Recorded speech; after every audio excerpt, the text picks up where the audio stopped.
The next set of words that are often confused: illicit and illicit. Now, what's the difference? Illicit means to extract something or to draw out something.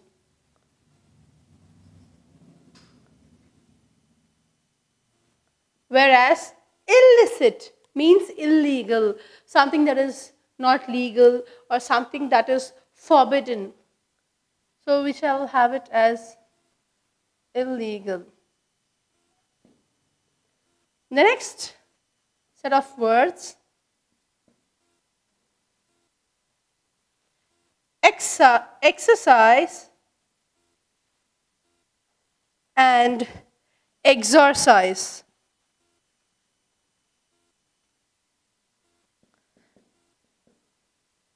Now, what is exercise? We all know exercise is the work or the physical activity or the effort taken, right? So we can have as activity.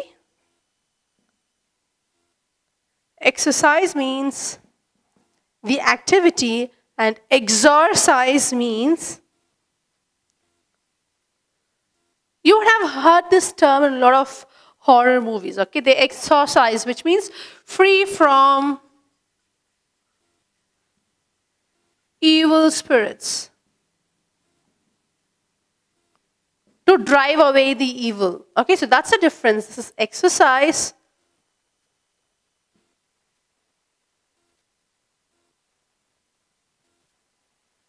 And this is exercise. Let's move on to the next word, the next set of words. Freeze. F-R-E-E-Z-E, freeze, and freeze, F-R-I-E-Z-E.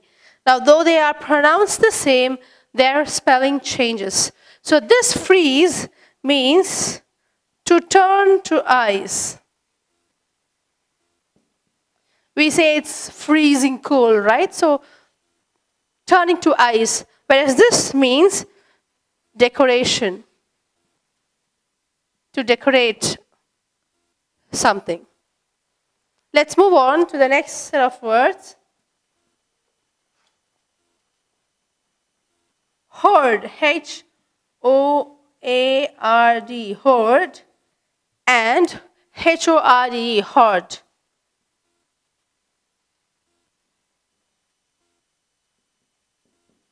Now this hoard, H-O-A-R-D, means stocking something or piling something.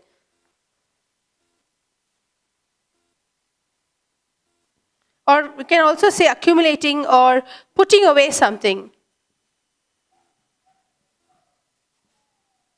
Whereas hoard means an uncontrolled pack.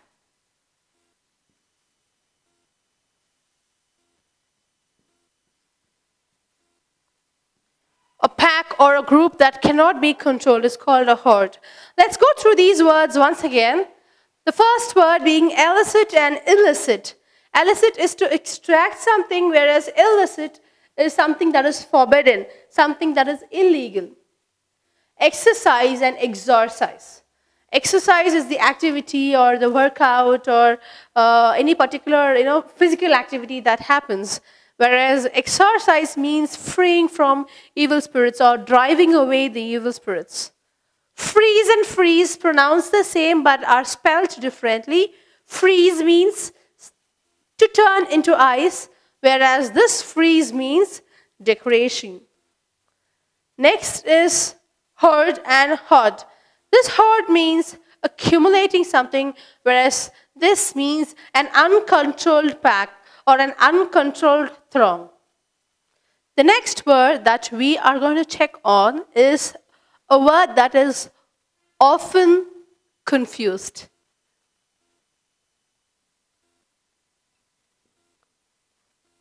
Principle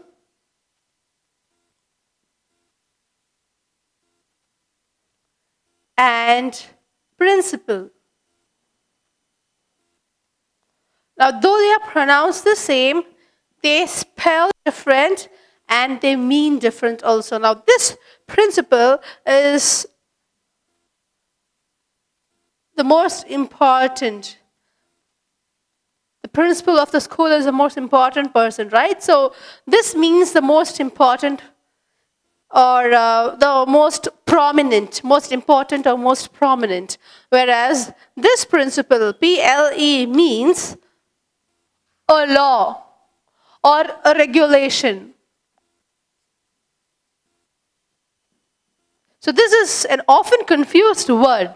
Principle, PAL means most important and PLE, principle, means a law or a regulation. The next word is skeptic and septic.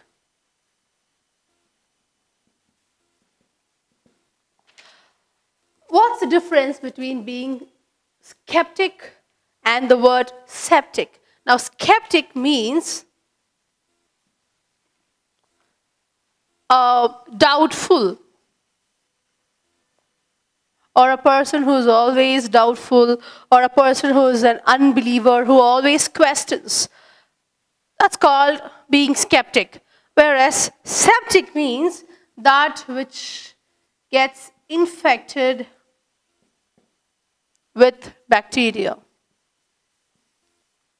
We say, my wound is being septic, which means what? It's been infected with bacteria. Whereas skeptic means being doubtful or being a questioner, unbelieving.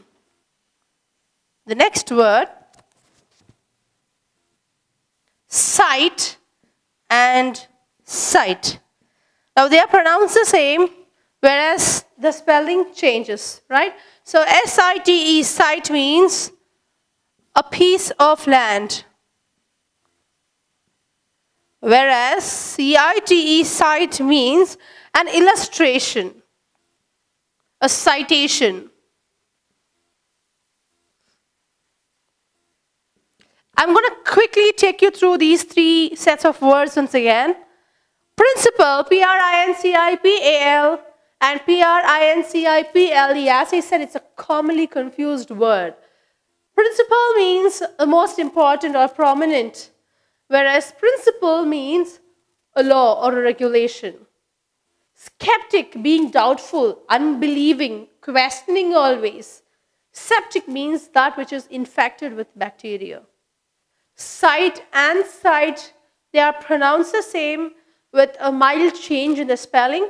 Sight is a piece of land, whereas C-I-T, sight, is illustration or it's citation. So I have shared a few sets of commonly confused words. Now, how are you going to master this? How are you going to help yourself or save yourself from being confused with the mild changes in the spellings or the pronunciations or the meanings of the words? As I've always been telling you, or as I had told you in the previous sessions, start going ahead with extensive reading. Never hesitate to use your dictionary. The more you practice, the more easier it becomes for you to master the vocabulary so that you don't get confused with the words.